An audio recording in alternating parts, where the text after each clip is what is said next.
Aquí es. Muy bien. Vamos a orar y vamos a comenzar en esta noche. Padre, te damos muchas gracias por este nuevo tiempo que nos regalas de poder estar aquí.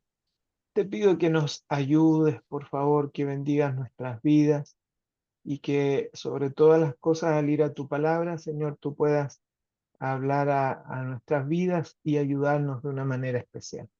Gracias, Señor, por cada hermano, cada hermana, Señor, que está aquí en esta noche. Pedimos que nos ayudes. Gracias por tu palabra también, que es la que nos convoca en esta noche, Señor. Pedimos que tú puedas ir guiándonos y hablándonos a través de ella. Te bendecimos, Señor, y te damos muchas gracias en el nombre de Jesús. Amén. Bien, hermanos, vamos a retomar entonces nuestra clase después de algunas interrupciones que hemos tenido. Y hoy día ya comenzamos a entrar un poco al sermón propiamente tal. Vamos a hoy día meternos en la parte introductoria del sermón, que está en Mateo 5, el 17 al 20, y aquí principalmente en esta sección vamos a estar hablando un poco sobre la famosa controversia que de repente se manifiesta sobre el tema de la ley. ¿Qué hacemos hoy día con la ley? ¿Qué, qué experimentamos? ¿Cómo trabajamos el tema de la ley hoy? Y no es un tema menor el tema de la ley, ¿ah? Porque hay dos temas que dentro de las iglesias evangélicas diría yo que nos dividen. Una está el concepto del Espíritu Santo, donde hay toda una línea que tiene una postura frente a otra.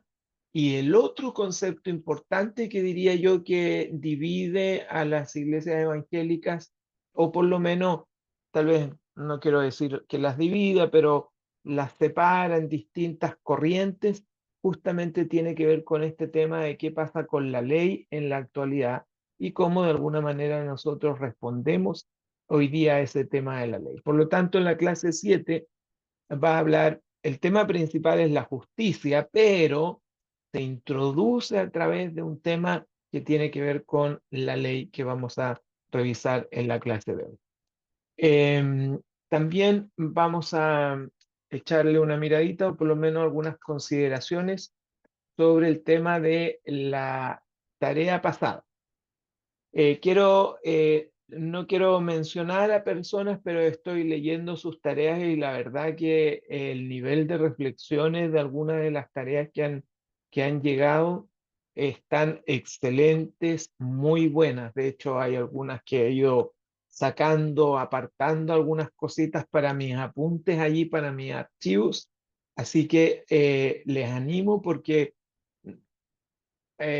cuando ustedes me envían su tarea, yo también entiendo un poquito cómo vamos, cambio hay que hacer, pero también yo voy sacando material de sus tareas porque es muy bonito la forma en que ustedes plantearon por lo menos esta tarea que estaba en la clase pasada y en las reflexiones que se hicieron sobre la clase pasada, la verdad es que me llamaron mucho la atención. Así que felicitaciones, no los voy a nombrar acá para que se mantengan haciendo sus tareas hasta fin de clase, pero muy bien, ahí en el correo yo les voy respondiendo, les voy mandando algún tema, así que felicito a los que están haciendo sus tareas y muchas gracias por el aporte porque me ayudan también a ir revisando algunos temas de la clase. Como decía, hoy vamos a revisar Mateo 5 y lo vamos a leer porque necesito que veamos algunos aspectos prácticos de Mateo 5 del 17 al 20. Dice, no penséis que he venido para abrogar la ley o los profetas, no he venido para abrogar, sino para cumplir, porque de cierto os digo que hasta que pase el cielo y la tierra, ni una jota ni una tilde pasará de la ley, hasta que todo se haya cumplido. De manera que cualquiera que quebrante uno de estos mandamientos muy pequeños, y así enseña a los hombres muy pequeños, será llamado en el reino de los cielos, mas cualquiera que los haga y los enseñe, este será llamado grande en el reino de los cielos. Porque os digo que si vuestra justicia no fuere mayor que la de los escribas y fariseos, no entraréis en el reino de los cielos. A modo de aclaración, debo decirles que esta porción que acabamos de leer de Mateo 5, el 17 al 20, no es más que la introducción de lo que se va a desarrollar a continuación. O sea, lo que está del 17 al 20 es la introducción de por lo menos 6 elementos que vienen a posterior. Para poder entender de buena manera esos 6 elementos que se van a desarrollar dentro del capítulo 5, principalmente, necesitamos echarle una miradita con un poquito de detención a estos primeros versículos que fungen como introducción a lo que se va a plantear. Por lo tanto, es importante que esta clase de hoy la podamos entender en su mayoría con la mayor claridad posible, porque en la medida que entendamos esta clase de hoy, vamos a poder ir asimilando de mejor manera todos los diferentes temas que están todos relacionados con Mateo 5, del 17 al 20. ¿Por qué? Porque en la estructura del sermón, justamente esta es la introducción. Aquí es donde se plantea qué es lo que se quiere decir, cuál es el propósito de todos los elementos que vienen a posterior, diríamos dentro de la estructura del sermón, el punto 1, el punto 2, el punto 3, obedecen a explicar un poco lo que se está planteando acá en Mateo 5, del 17 al 20. Por lo tanto, esta clase es bastante crucial para poder entender prácticamente todo el capítulo 5 en ese sentido. Quiero hacer un paréntesis antes de continuar, por favor. Para que nos pongamos en contexto, necesitamos recordar, y esto es importante, recordar lo siguiente. ¿Cuándo más o menos se escribió el libro de Mateo? Fíjense, por favor, hay varias fechas, pero vamos a quedarnos con estas dos que son las que mayoritariamente tienen mayor peso. La primera transcripción o lo que se conoce como primer borrador está por allí ubicado entre el 64, el 68, más o menos. Esa es la idea. Y finalmente el trabajo en sí, completo, como hoy día nosotros lo tenemos, por lo menos en los textos originales, en los fragmentos de los textos originales, no fue terminado sino hasta el 100 más o menos después de Cristo.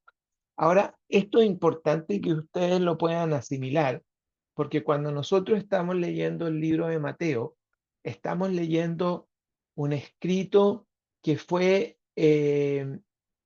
plasmado en el concepto de texto alrededor de 30 años después de que Jesús había muerto, había sido crucificado y había sido glorificado o ascendido.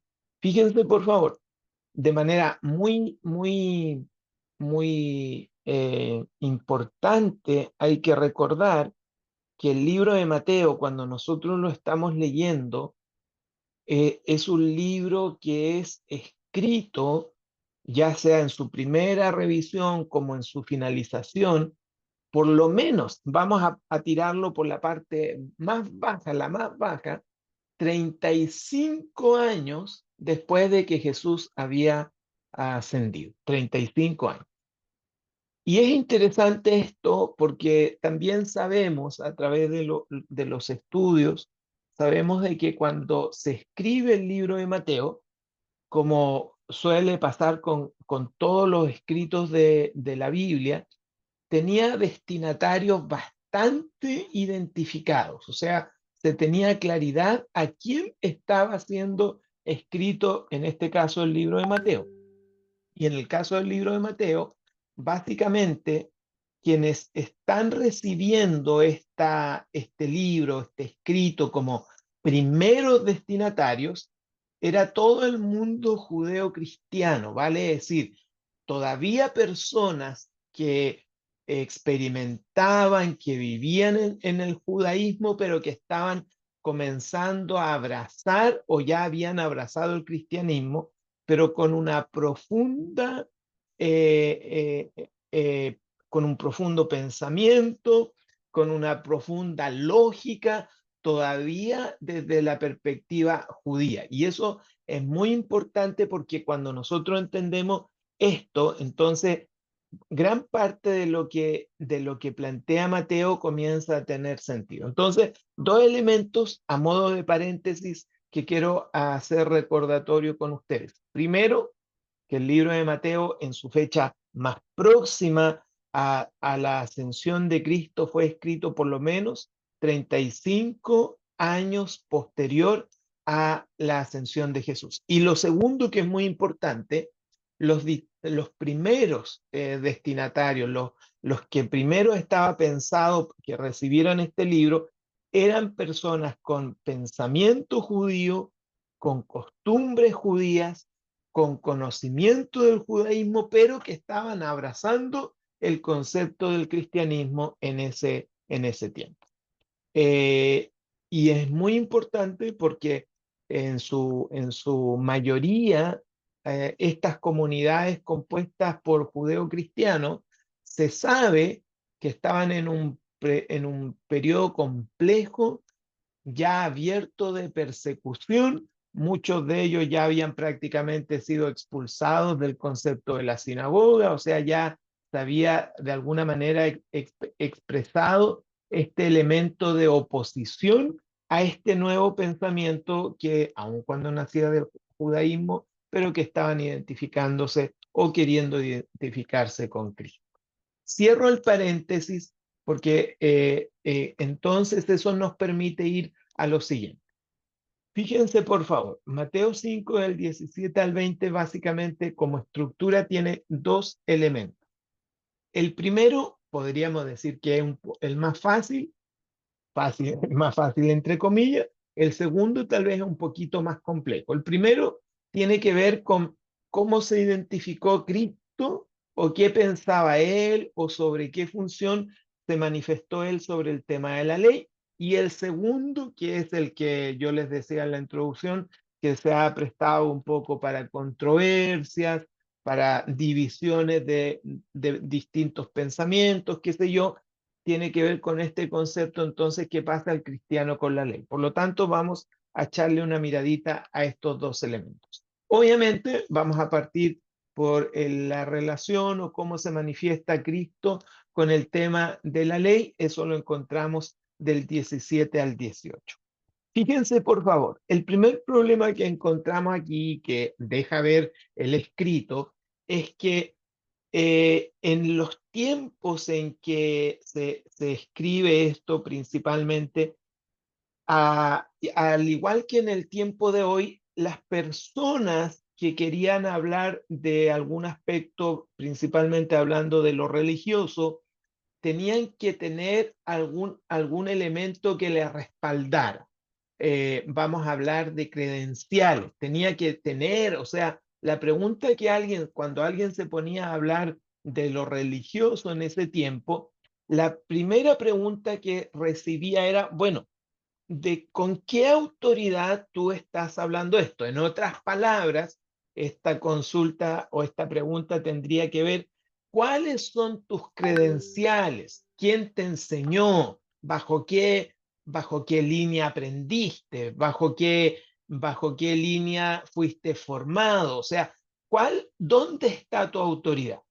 Y esto es interesante porque el primer problema que nos presenta esta especie de introducción de esta parte del sermón es que la gente, o por lo menos aquellos que estaban comenzando a cuestionar un poco lo que Jesús estaba enseñando, lo que empieza a preguntarse es lo siguiente: ¿acaso este se está colocando frente a la ley sagrada o a la palabra de Dios con una mayor autoridad? O sea, Fíjense, por favor, para el mundo judío la mayor autoridad, obviamente, entre comillas, porque después vamos a ver que parece que eso no era tan así, entre comillas era ¿qué cosa? La ley.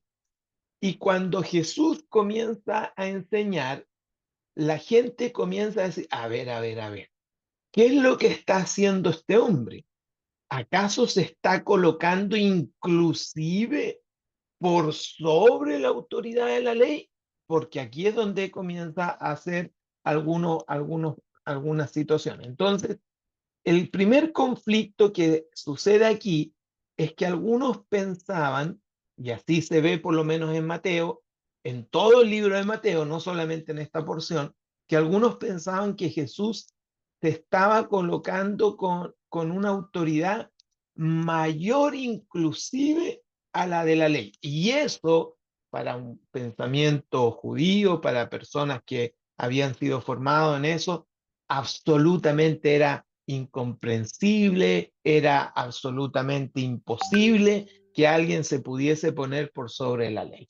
Y es por eso que de alguna manera Jesús parte esta especie de introducción de esta parte del sermón, o por lo menos así lo expresa Mateo, porque es Mateo el que toma esta parte para narrarla a nosotros hoy día, lo parte diciendo, no pensé que he venido para abrogar, entre paréntesis, anular la ley o los profetas. O sea, la pregunta que se hacían es, este hombre pareciera ser que lo que está enseñando es que la ley está bajo su enseñanza y que él pareciera que trae algo distinto a la ley y que esta autoridad con la cual él está hablando pareciera ser que está sobre la ley. Y aquí es lo primero que Mateo plantea diciendo, colocando las palabras de Jesús o registrando las palabras de Jesús sobre este concepto donde lo primero que declara Jesús sobre el concepto de la ley es, primero quiero que entiendan, yo no he venido a hacer una anulación de la ley, ni tampoco he venido a anular todo el trabajo desarrollado por los profetas que de alguna manera fueron muchos de ellos encargados de ayudarnos, pensando en los judíos, a tener la ley. Entonces, la pregunta que uno tiene que hacer acá, ¿qué es lo que de alguna manera Jesús está haciendo como relación? O sea, la gente acá comienza o el problema de la ley es esto, ¿cómo se relaciona Jesús con Moisés o cómo se relaciona el Nuevo Testamento, donde tenemos la ley, con el Antiguo Testamento? Entonces, esto es muy importante entender esta especie de relación que es de alguna manera lo que los hombres estaban tratando de saber cuando empiezan a interrogar a Jesús o a dudar de lo que Jesús estaba enseñando. Me permito muy rápidamente, esto no se preocupen, esto es muy rápido, poner el énfasis sobre las dos palabras conflictivas de este escrito de Mateo 17 al 20. Las dos palabras conflictivas o las dos palabras que cuesta entrarlas en armonía tiene que ver con abolir y con cumplir. Esas dos palabras son las que son un poco complejas hacerlas, por decir así, conversar en este pasaje. ¿Cómo conversan el concepto de abolir versus el concepto de cumplir? Primero, abolir, que es este concepto de catalugo, básicamente lo vamos por causa de este estudio, lo vamos a entender principalmente como deshacer. O sea, efectivamente, el concepto catalugo que aparece aquí tiene que entenderse como de, eh,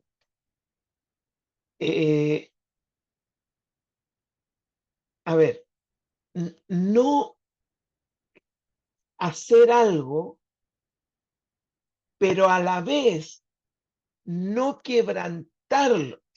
Este concepto, este término es un poco complejo porque para nosotros, cuando deshacemos algo, nosotros en nuestro pensamiento decimos, eso se va a deshacer. O sea, para nosotros deshacer es que ya no sirva, básicamente.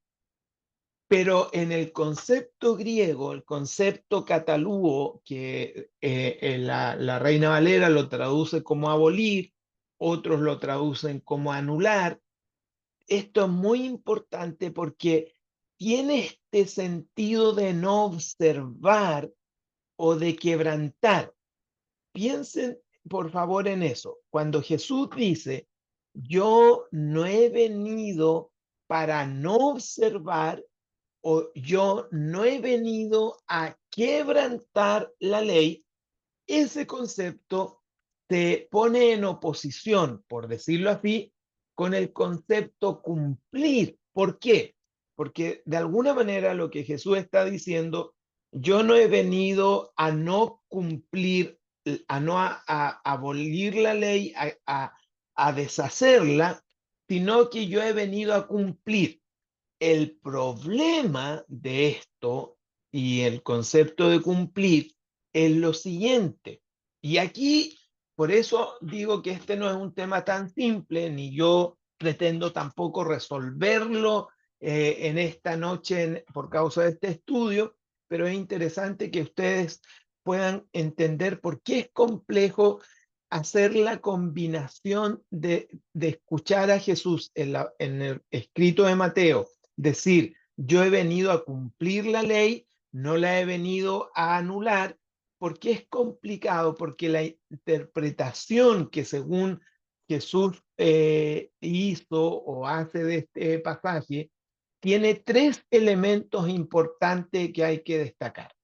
Cuando entendemos que Jesús dice, yo he venido a cumplir, la pregunta que se hacen los estudiosos de este concepto o de este término tiene que ver con lo siguiente. A ver, el concepto de cuando Jesús dice, yo he venido a cumplir, sabemos que el concepto de la ley tiene tres elementos. ¿Qué es lo que cumplió Jesús?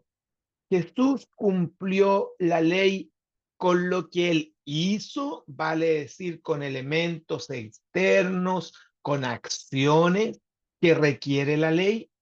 La segunda opción es cuando Jesús dice, yo he venido para cumplir la ley, obedece a este concepto.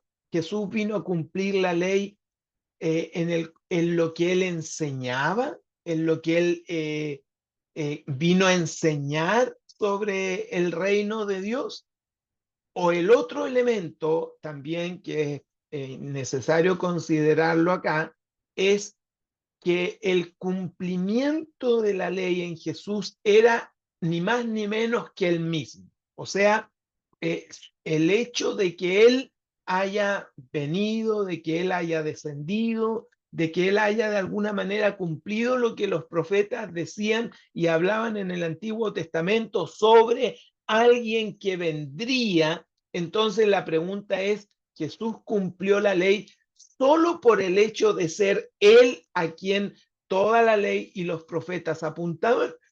Por eso les digo que estas son las tres preguntas que uno tiene que hacerse en el concepto de tratar de entender cuando Jesús dice, yo no he venido para anular la ley. Muy bien, la primera declaración, ya, Jesús no viene para anularla. Entonces dice, yo he venido para cumplirla. Entonces ahí nacen estas tres preguntas. Muy bien, ¿de qué manera Jesús cumple esta ley? ¿La cumple por las acciones? ¿La cumple por lo que vino a revelar del concepto de la ley? ¿O la cumple simplemente por el hecho de ser Él de quien los profetas y la ley hablaban? Para captar de alguna manera las implicancias del largo alcance que esto tiene, de esta idea que yo estoy planteando acá. Por eso les digo que este tema introductorio no es tan simple como uno lo pueda observar, porque de hecho, les decía al principio que este concepto que encontramos acá es de Jesús y la ley, evidentemente es tan complejo que inclusive hoy día existen distintas corrientes dentro de los mundos llamados evangélicos que se identifican con mayor claridad o menor claridad sobre el concepto de la ley. Entonces, para tratar de entender un poquito esto, vamos a tratar de recordar un poquito qué contiene la ley y los profetas. Vale decir, en el Antiguo Testamento, y esto es importante porque la ley contiene varios tipos de enseñanza. La relación de Jesús con cada uno de ellos, la pregunta es, cuando Jesús dijo, yo he venido para cumplir, entonces vamos a echarle una miradita a las ideas principales de la ley. Obviamente, las ideas principales de la ley las vamos a dividir en tres, que son los contenidos principales del Antiguo Testamento, ¿ya? O sea, para poder entender cuando Jesús dijo, yo he venido para cumplir, no he venido para anular la ley, sino para cumplirla a modo de recordatorio. Vamos a echarle una miradita muy sucinta a cuál es el contenido de esto que Jesús está planteando como ley. Lo primero que hay que decir entonces es que el Antiguo Testamento contiene enseñanza doctrinal, lo que se denomina como la Torá o la ley. Fíjense, por favor, básicamente cuando hablamos de la ley pensando en el Antiguo Testamento, significa principalmente una instrucción que viene de parte de Dios como revelación de Dios para el ser humano. Los que estuvieron en la clase del Antiguo Testamento se recordarán que el énfasis principal del Antiguo Testamento lo entendemos como este concepto de la revelación de Dios al ser humano. Y el Antiguo Testamento entonces ciertamente nos instruye sobre Dios. Básicamente nos instruye de cuál es la relación de Dios con el hombre y también de alguna manera cómo este hombre va a poder llegar a este concepto de redención ya partido desde el Antiguo Testamento. Todas estas grandes doctrinas bíblicas las encontramos allí. Entonces, estamos hablando, sin embargo, hay que reconocer algo. Y esto, por lo menos en la clase que cuando hicimos ese ramo, llegamos a una conclusión que es muy importante mencionar ahora. A pesar de todo ese concepto de revelación denominado como ley del Antiguo Testamento, nosotros entendemos que era una revelación que tenía características no completa. Vale decir que se reconoce como una revelación parcial. Hay una revelación de parte de Dios hacia el hombre, pero toda esa revelación de alguna manera estaba incompleta. Y esa revelación, que se conoce como revelación parcial, podría ser, por ejemplo, a lo que Jesús estaba refiriéndose cuando él plantea, yo no he venido a anular la ley y los profetas, sino que yo he venido a cumplir, o sea, a darle todo el sentido y de llevar a la realización plena de todo lo que encontramos en el concepto de la ley, que se conoce como una revelación parcial. Por lo tanto, aquí uno podría decir perfectamente que cuando Jesús cumple la ley, básicamente la cumple por medio de ser Él como persona. O sea, el solo hecho de que Jesús haya sido encarnado desde la perspectiva de lo que anunciaba la ley, el solo hecho de que, como dice Filipenses, pensando en Filipenses, no estimando ser igual a Dios, sino que se despojó, tomando forma, haciéndose semejante al hombre y sujetándose incluso hasta la muerte de la cruz, todo ese concepto, el solo hecho de que Jesús se hiciera eso, entonces se podría perfectamente leer como que Jesús haya estado diciendo, no he venido a anular, sino que he venido a cumplir. O sea, yo, por medio de mi persona, por medio de que estoy en medio de ustedes, que he descendido del cielo y estoy con ustedes, entonces se cumple de alguna manera ese concepto de la ley. El segundo elemento de la ley, que también está contenido en la ley, y es que el Antiguo Testamento contiene profecías de predicción. Y esto es importante porque todos los que han leído el Antiguo Testamento saben que también hay un sinnúmero de elementos proféticos en el Antiguo Testamento. Significa realmente, esto se conoce como una instrucción de carácter revelada, y el Antiguo Testamento ciertamente nos instruye sobre Dios, ¿verdad?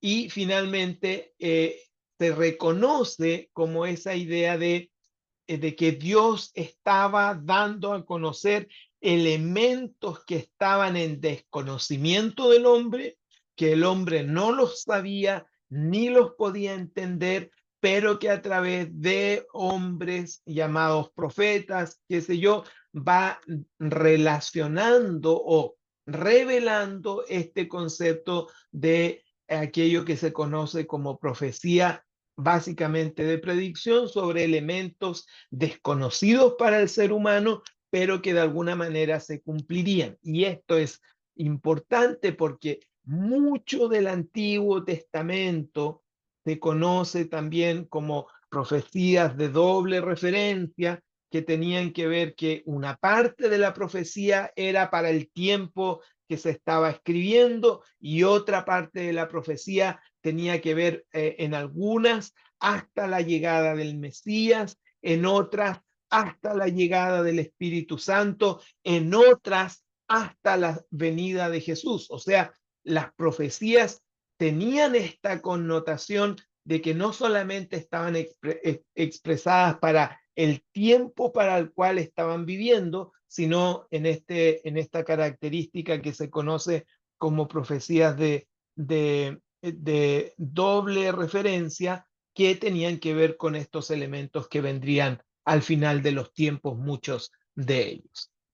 Y también, y esto no es menor, porque también el contenido del Antiguo Testamento contiene una cantidad de elementos éticos y sobre todo lo que conocemos como la ley moral de Dios. O sea, cuando uno habla de la ley, y esto es la mayoría de las personas tal vez cuando escuchan hablar de la ley, hacen referencia solo a esta parte del aspecto de la ley, vale decir, a aquello que se conoce como la ley moral de Dios.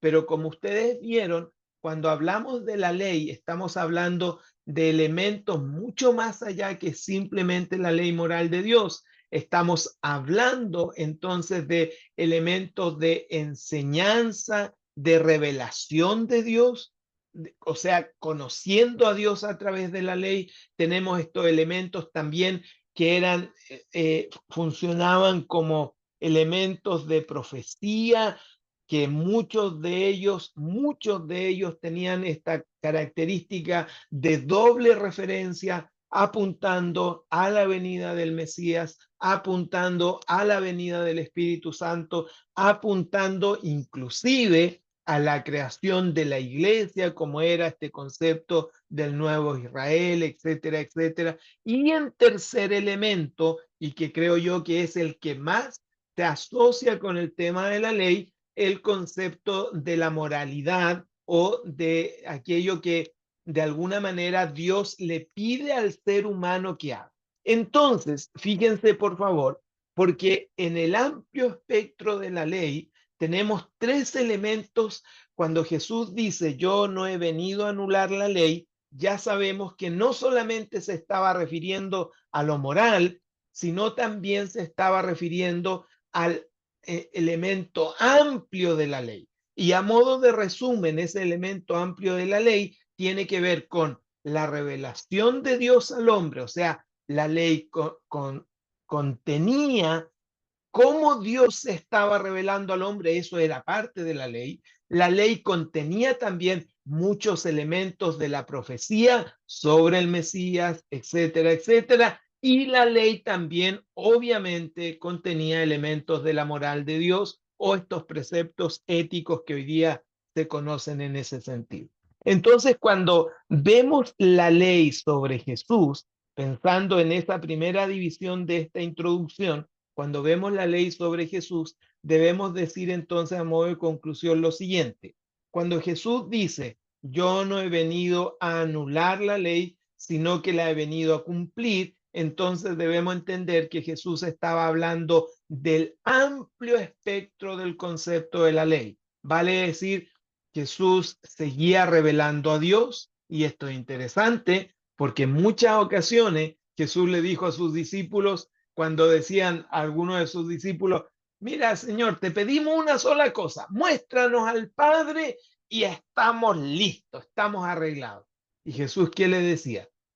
Tanto tiempo que estoy con ustedes, ¿no han entendido que el que me conoce a mí, conoce al Padre? O sea, fíjense lo que estaba diciendo. El concepto de la ley, uno de los conceptos de la ley es la revelación de Dios al hombre. Y Jesús en muchas ocasiones, o por lo menos en algunas muy concretas, se encargó de decir, yo soy el que sigo dando a conocer a quién, a Dios. Y quien me conoce a mí, vale decir, a quien yo me voy revelando, de alguna manera, yo sigo revelando a Dios. Entonces, fíjense que cuando Jesús está planteando o se está presentando sobre el tema de la ley, se está planteando en el amplio espectro de la ley y no solamente en lo moral o en lo denominado como preceptos éticos. ¿Por qué? Porque desde mi perspectiva considero que cuando hablamos de que Jesús se relacionaba con la ley o de alguna manera decía yo he venido a cumplir la ley, pensar que solo Jesús vino a hacer cosas sería una un reduccionismo del concepto de la ley. O sea, Jesús venía todavía a cumplir todos los elementos de la ley, seguir revelando al Padre, seguir manifestando elementos de la profecía. Recuerden que Jesús les llegaba a decir a los discípulos que les hablaba cosas que todavía no podían ni siquiera entender porque vendrían, o sea, Jesús seguía aún de alguna manera en ese concepto. Y el tercer elemento, también obviamente Jesús también estaba de acuerdo o entendiendo que la ley también contenía estos conceptos o preceptos éticos o lo que se conoce como la moral de Dios. Esa parte, digámoslo, es simple entre comillas. ¿Dónde se produce el conflicto, que es el que normalmente ha sido el que más ha causado problema? Es finalmente entonces, bien, ya está bien. Jesús no vino a anular la ley, él la vino a cumplir. Bien, genial. La pregunta es, ¿y ahora qué hace el cristiano con la ley? Entonces, ¿qué hacemos nosotros? ¿Qué elementos ahora nosotros tenemos o sobre qué nos vamos a mover sobre este concepto de la ley? Y aquí encontramos, insisto, divisiones. Hay personas que dicen, no, la ley ya no hay que cumplirla, ¿verdad? Hay otros que dicen, no, la ley hay que cumplirla y quien no la cumpla. O sea, por eso le digo que no es un elemento menor este tema. Volvamos al pasaje para introducirnos ya a esta segunda parte que viene aquí este concepto que tengo destacado en amarillo. La expresión de manera que es la manera en que Mateo introduce la deducción finalmente a la que Jesús lleva a sus discípulos y finalmente es la consecuencia de la validez permanente de la ley y de su propia actitud con respecto a ella. O sea, ¿qué es lo que tenemos que entender acá? Mateo en el 17 y 18 presenta cuál es la postura de Jesús sobre la ley, ¿verdad? Y en el 19, ahora Mateo comienza a hablar ahora a sus oyentes, pensando para quienes estaba escribiendo a sus oyentes, les comienza a hablar ahora y le dice, de manera que, de manera a que es lo mismo que uno cuando escribe o cuando habla y hizo una referencia anterior, dice, por lo tanto, por lo anteriormente dicho, en relación a lo anterior, o sea, de manera que es absolutamente una relación que Mateo pone aquí para introducir esta segunda parte, lo pone como una relación sobre lo primero. O sea, esto que viene a continuación es el resultado o está absolutamente vinculado a lo anterior que se había dicho en este sentido sobre el concepto de cuál era su apreciación de Jesús sobre la ley.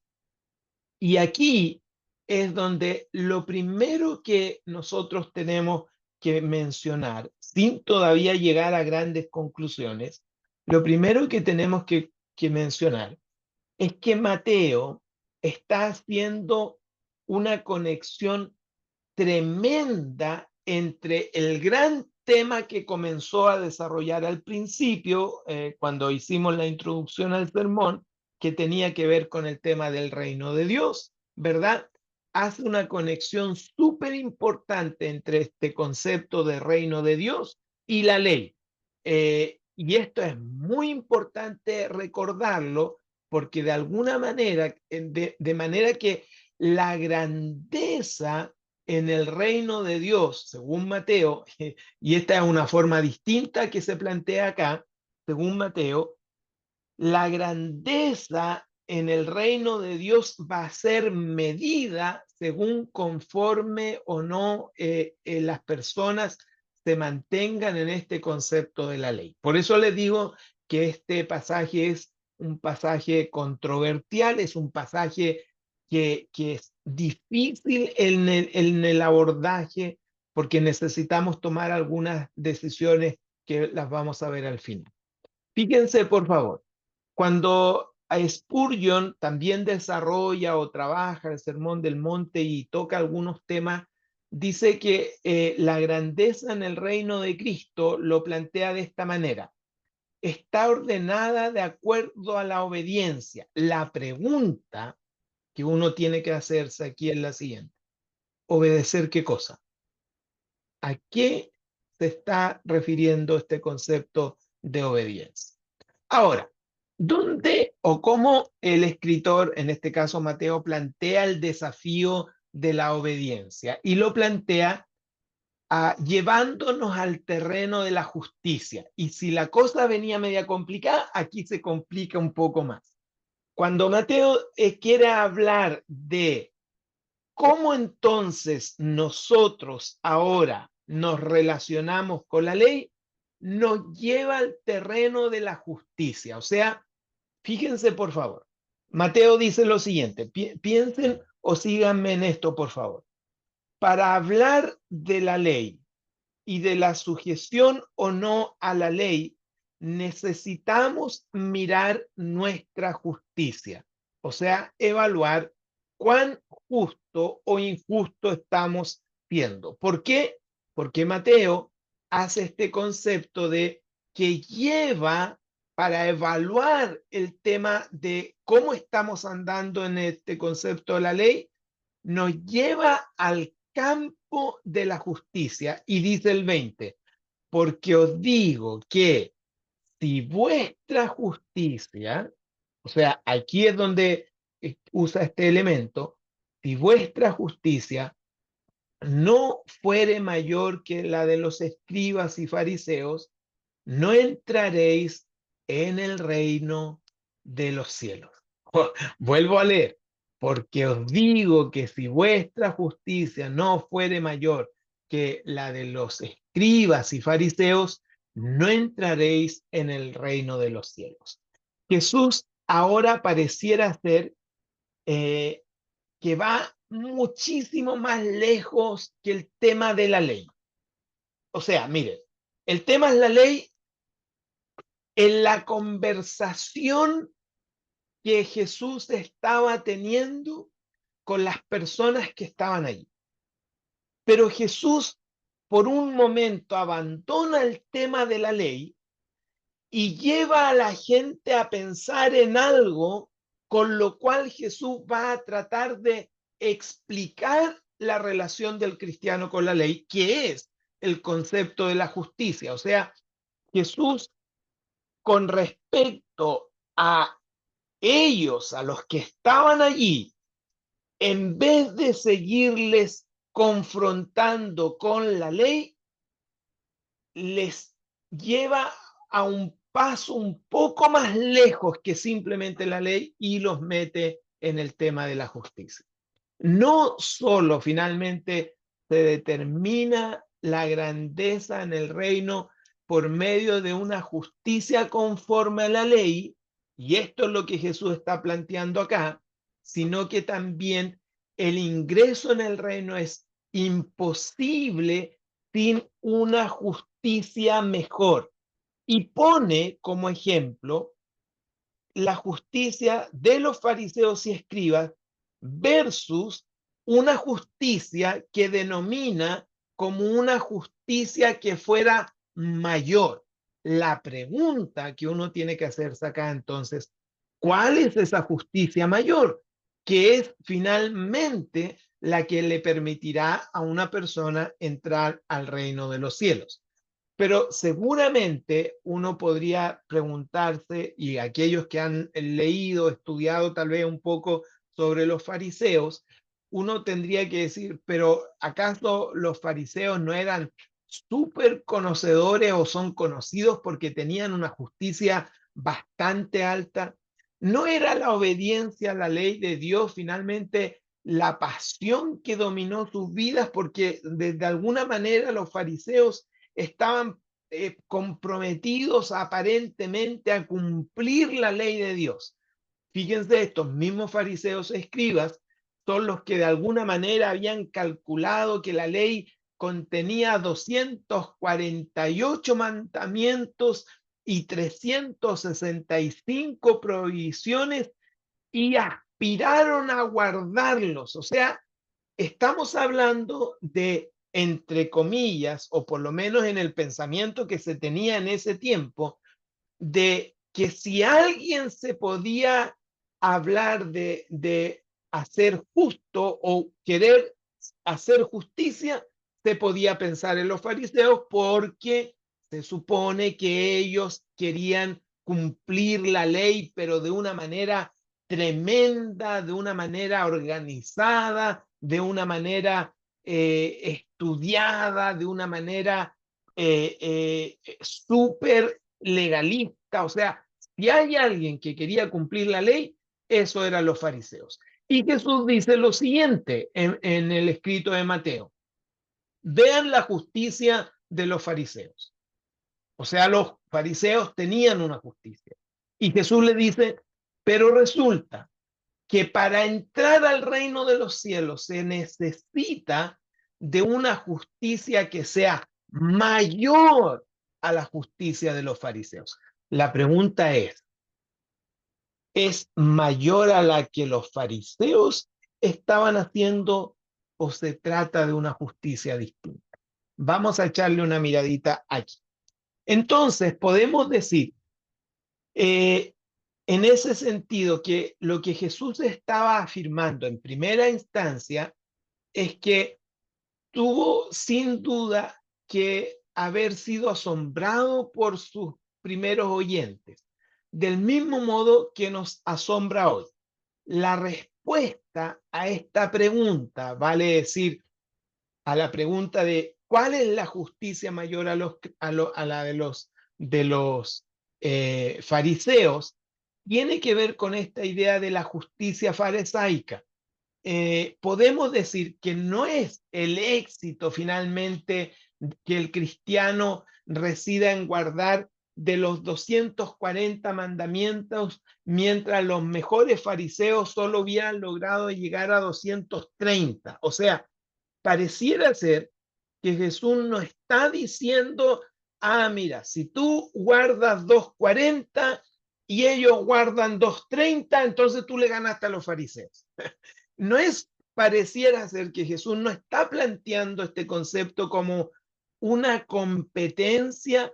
Y ojo, recuerden por favor el amplio espectro de la ley, y el amplio espectro de la ley no tiene que ver solamente con aspectos éticos morales. Todo el aspecto de la ley es muchísimo más que simplemente aspectos éticos morales. Entonces Jesús le está diciendo esto. ¿Cómo voy a entrar al reino de los cielos entonces? Si los fariseos guardan 240 o 230, y si yo guardo 240, les gané a los fariseos, por lo tanto entro al reino de los cielos. Vamos a ver, por favor, acá lo siguiente. Entonces, la respuesta que Jesús plantea acá, obviamente no. No pasa por cuántas cosas se guardaban. Vamos a hacer una ampliación de eso, porque finalmente los fariseos se contentaban con una obediencia formal y externa. Básicamente se conformaban con una idea rígida de guardar la letra de la ley, y el tema es que Jesús nos enseña una justicia mayor, muchísimo más profunda, porque obedecen a las demandas de Dios. Recuerden que en el amplio espectro del concepto de la ley no solamente están los aspectos morales, sino también están los conceptos fundamentales de inclusive la revelación de Dios para el hombre. La justicia cristiana es mayor que la justicia farisaica porque es más profunda, ya que se trata, y este aparentemente es la situación, de una justicia que no tiene que ver con lo externo, sino con una justicia que nace desde lo interno. Explico esto de la siguiente manera. Cuando Cristo está de alguna manera planteando de que ahora los creyentes tenían que tener una justicia mayor que la de los fariseos, fíjense, venía hablando de la ley, Dice, yo no he venido a abolir la ley, he venido a cumplirla. Y ahora, cuando quiere hablarle a quienes estaban allí, les habla ya no en términos de la ley, sino que le habla en términos de justicia.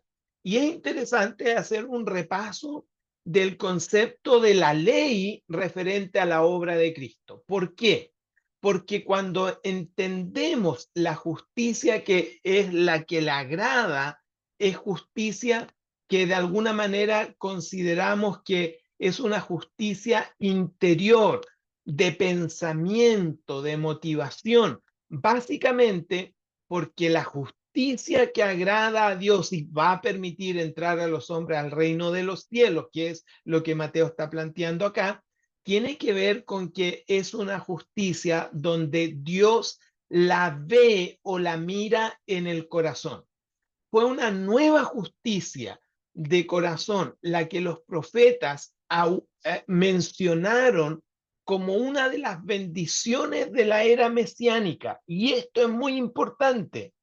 Cuando Jesús dice yo he venido a cumplir la ley, está en el amplio espectro de la ley, inclusive elementos como cuando los profetas dijeron, por ejemplo, en Jeremías 31:33.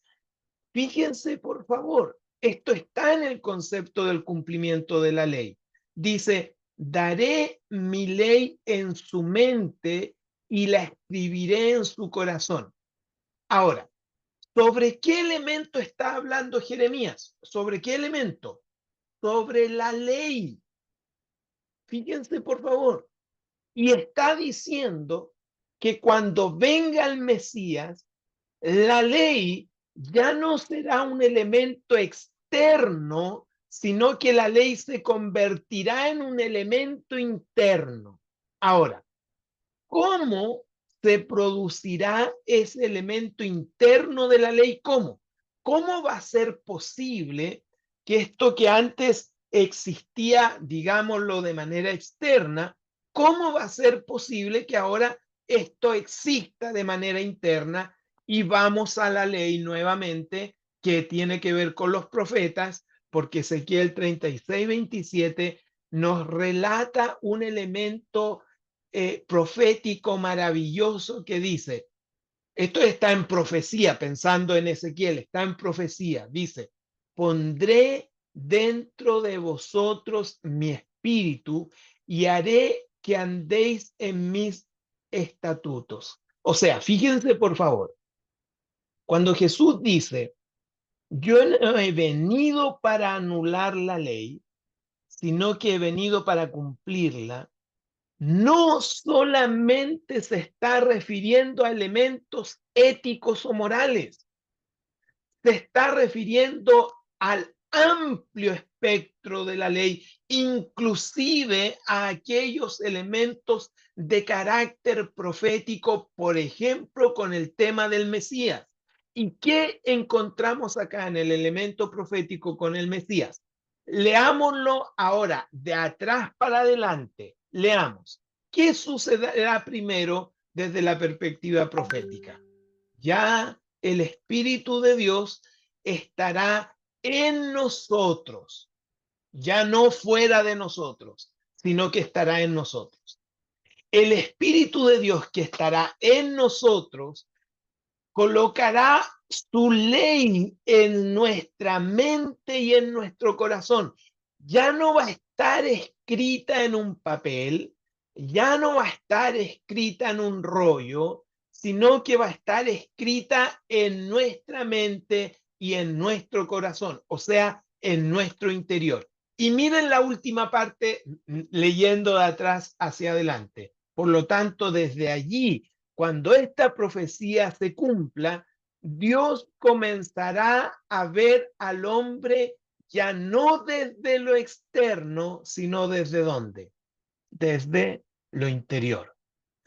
Entonces, cuando le plantea a Jesús a quienes estaban allí escuchándole, diciéndole, vuestra justicia tiene que ser mayor a la de los fariseos, les está diciendo dos cosas. La ley, esta ley que hoy día todavía está escrita de manera externa, cuando se cumpla todo lo profético, se escribirá en vuestros corazones por medio del obrar del Espíritu Santo, porque Dios desde allí en adelante comenzará a mirar al hombre ya no de manera externa, sino de manera interna. Esto, hermanos, es tremendo, porque cuando Jesús le está diciendo entonces a los oyentes de ese tiempo, refiriéndose, diciendo lo siguiente, porque esta es la idea, ¿no?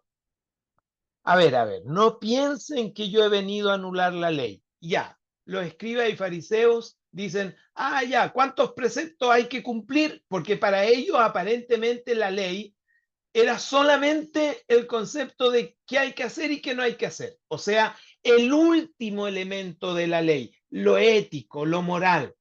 Ese es un elemento. Pero Jesús dice, no, yo no he venido a anular la ley, al contrario, yo la he venido a cumplir en todo sentido, desde la revelación, desde lo profético y desde lo ético-moral, que luego vamos a ver además un paréntesis sobre ese concepto ético-moral de los fariseos.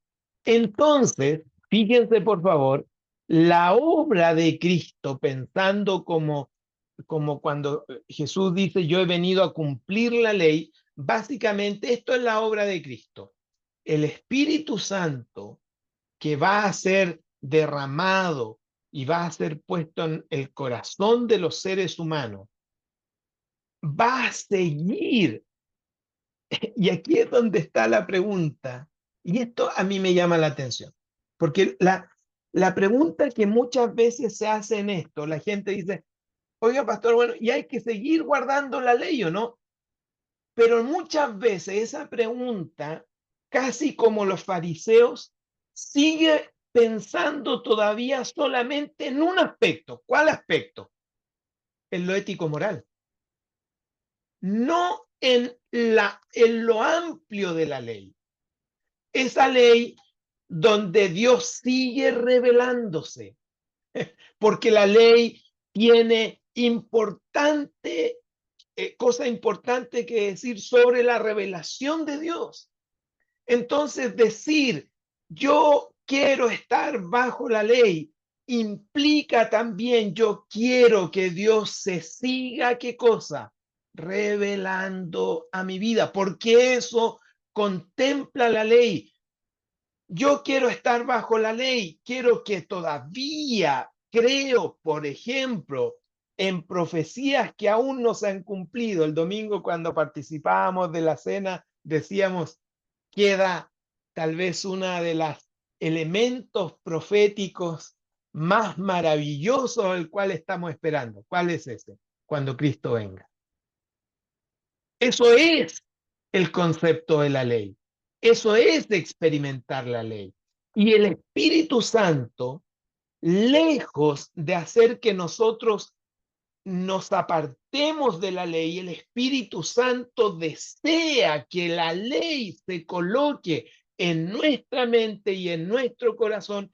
El problema con el concepto de la ley es que muchas veces solo tenemos observada la ley como tal vez los fariseos y escribas, entre comillas, la observaban, que tenía que ver solamente con aspectos éticos, que después voy a aclarar algo sobre eso además. ¿Qué produce eso? Entonces el Espíritu Santo en nosotros coloca su ley en nuestro espíritu, en nuestra mente y en nuestro corazón. Por lo tanto, eso nos permite y nos demanda vivir con una justicia que nace desde nuestro interior. Finalmente, Dios observa el corazón del ser humano. Entonces, dicho eso, decimos entonces que los fariseos pensaban en una conformidad externa a la ley.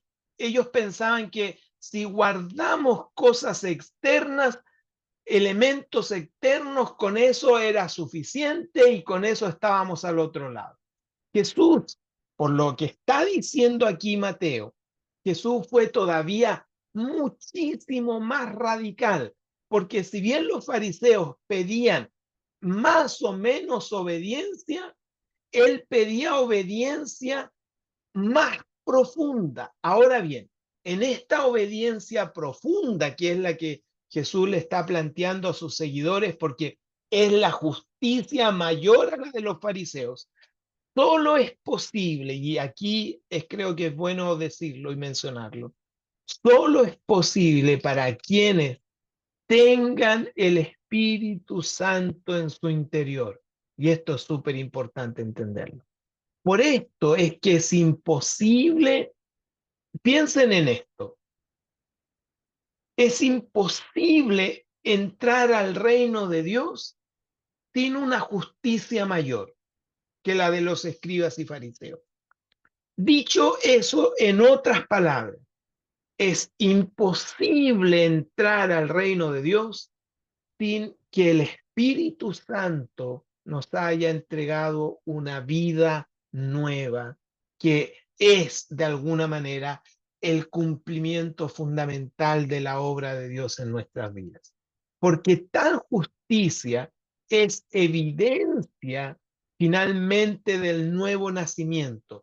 Y nadie puede entrar al reino de los cielos, vale decir, o valga la redundancia, sin haber nacido de nuevo. Entonces, la justicia que Jesús está diciéndole a sus oyentes es una justicia que nace de la posibilidad de que el Espíritu Santo esté en nuestras vidas y se comienza a convertir en una evidencia de que el Espíritu Santo ha puesto en nuestra mente y en nuestro corazón la ley de Dios, y ya no es solamente un guardar externo, sino que finalmente se convierte en este sentido de algo que nace desde nuestro interior. Dicho eso, entonces, cuando termina la introducción, porque recuerden que el 5 del 17 al 20 es la introducción para todo el sermón de la parte del capítulo 5. Entonces Jesús dice, lo importante es que su justicia sea mayor a la de los fariseos. Eso es lo importante. La ley se cumple cuando nuestra justicia es mayor a la de los fariseos y escribas. Y esa ley tiene características especiales que ya acabamos de mencionar. Y comienza Jesús a desarrollar para mayor entendimiento de sus oyentes en ese tiempo, para nosotros hoy día, para tratar de entender finalmente a qué se refería con una mayor justicia. Todo el resto del capítulo 5 no hace más que contrarrestar la forma en que los fariseos y escribas pensaban en la justicia versus la forma en que Jesús quería que aquellos que estaban comenzando a creer en él evaluaran o le asignaran la importancia a la justicia. Eso no lo vamos a ver hoy día porque es el desarrollo finalmente del sermón. Nosotros vamos a quedar hasta aquí hoy día. Cedo la palabra para preguntas, por favor, sobre este concepto. Muy buenas a todos los que se sumaron porque no los veía, pero ahora veo algunos más. Pastor, Preguntas, consultas, reacciones. Hermano Roberto. gracias, Pastor. Sí, a ver, corríjame si estoy equivocado. Según el escrito que relató, que está en Mateo, habla de que si no tenemos una justicia mayor a la de los fariseos y escribas, que mantenían una justicia externa con ropaje, una actitud santurrona, y él mismo le dice que ustedes son como sepulcros ranqueados, porque por dentro están podridos y por fuera son pura blancura, ¿no? Pero cuando se refiere a una justicia mayor que la de los fariseos, se está refiriendo a tener la justicia de Dios en nosotros. Y el sinónimo, uno de los sinónimos de Cristo es yo soy la justicia. Es decir, es tenerlo a Él. La justicia mayor que la de los fariseos es tener a Jesús en nosotros, en nosotros. Y todo lo que Dios es empieza a cumplirse en nosotros como personas. Es eso, ¿no es cierto? Gracias. Claro, y desde el aspecto profético, llamémoslo así, este concepto de tener a Jesús en nuestro corazón nace de la posibilidad del obrar del Espíritu Santo desde la profecía de lo que veíamos recién, ¿no? O sea, la posibilidad de que Jesús esté en nuestro corazón nace del obrar del Espíritu Santo de manera profética porque eso es ley. O sea, ahí es donde está el concepto ley también. Por eso es que Jesús dice, yo he venido a cumplir la ley. El problema, insisto en esto, y esto es muy importante, hermanos, cada vez que alguien los quiera llevar al terreno de la ley, casi siempre los quiere llevar solamente a un elemento de la ley, a un elemento, a un reduccionismo de la ley, a una parte ínfima de la ley que es, por ejemplo, guardo o no guardo, como o no como, pensando que esa es toda la ley. Pero si Jesús vino y sabemos por lo que nos está planteando Mateo acá, si Jesús dice, yo he venido a cumplir la ley y los profetas, o sea, todo lo que concierne a lo que nosotros hoy día denominamos principalmente como Antiguo Testamento, yo he venido a cumplir todo eso, es muchísimo más que solamente elementos de qué hago o qué no hago, qué como o qué no como. Tiene que ver con el cumplimiento de la ley, de una nueva vida, de un nuevo nacimiento, de una nueva relación con Dios. Tiene que ver con lo que también pensábamos el domingo, con ese concepto de rompimiento del velo, donde ahora cada hombre y cada mujer tiene acceso libre delante de Dios por causa de Jesucristo. Eso es la ley. Si solamente nos quieren llevar a elementos de guardar cosas, primero hay que decir, lo van a ver ustedes en la tarea que tienen que hacer, pero recuerden esto también. Cuando Jesús está apuntando a la justicia de los fariseos, lo van a encontrar en la tarea que les quiero plantear ahora. También hay que recordar que los fariseos no guardaban la ley propiamente tal, sino que otros Apariencia de la elementos que se asociaban a la ley. Eso lo van a apariencia, porque descubrir locura. quien haga la Por tarea tanto, hemos los fariseos y de acepte el desafío que hoy les quiero nuestro buen plantear. peña. Quien haga la tarea va a entender por qué los fariseos, hermanos, gran parte de lo que hacían no era guardar la ley. En realidad ellos guardaban otras cosas, cumplían otros elementos, que eran, lo voy a decir así, extractos de la ley, pero que de alguna manera ellos asumían. Por ejemplo, ellos seguían pensando que a quien había que amar era a los judíos y a quienes le hacían bien a los judíos. Pero la ley no decía eso. Pero ellos habían llegado a un concepto de decir, la ley dice que hay que amar al judío. Entonces hay que tener cuidado también porque cuando Jesús está diciendo, a ver, desde la perspectiva estricta, cuando Jesús está diciendo una justicia mayor que los fariseos, también hay que entender que Jesús sabía que los fariseos en realidad no estaban guardando la ley, sino otros elementos. Por lo tanto, nosotros hoy día podemos hacer la interpretación referida al concepto salvación, pero también hay que leer que Jesús sabía lo que ellos guardaban y que no guardaban. Y también Jesús sabía que algunas de esas cosas que guardaban eran injustas, eran solo para su conveniencia, era solo para mantener una posición, etcétera, etcétera. O sea, Jesús no lo engañaban. Jesús sabía realmente sobre el concepto de la justicia, de la, entre comillas, justicia de los fariseos. ¿Ok? Ya, hermanos, les tengo una tarea, pero, oh, qué buena tarea les tengo. Esperen, déjenme encontrar. Ya, miren, les voy a pedir lo siguiente. Déjenme que corra esto acá. Ya, la tarea consiste, ahí está. Les estoy enviando ahorita, y ahora sí que me amarré un dedo aquí para acordar.